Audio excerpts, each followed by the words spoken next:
தென்னாப்பிரிக்காவில் அனைவரும் பின்பற்றத்தக்க முறையில் சத்தியாகிரகம் என்ற புதிய வழிமுறையை காந்திஜி அறிமுகம் செய்தார். காந்தியடிகளுக்கு டால்ஸ்டாய், ஜான் ரஸ்கின் ஆகிய எழுத்தாளர்களுடன் அறிமுகம் கிடைச்சிச்சு.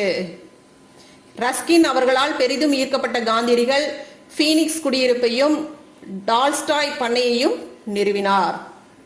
தென்னாப்பிரிக்காவில் ஒப்பந்த தொழிலாளர்கள் மீது விதிக்கப்பட்ட தலைவரி ஸ்மட்ஸ் காந்தி ஒப்பந்தத்தின்படி ரத்து செய்யப்பட்டது. பீகாரில் உள்ள சம்பாரானில் உள்ள விவசாயிகளை ராஜ்குமார் சுக்லா சம்பாரானுக்கு வந்து விவசாயிகள் பிரச்சனைகளை கண்டறியுமாறு காந்தியடிகளை கேட்டுக்கொண்டார்.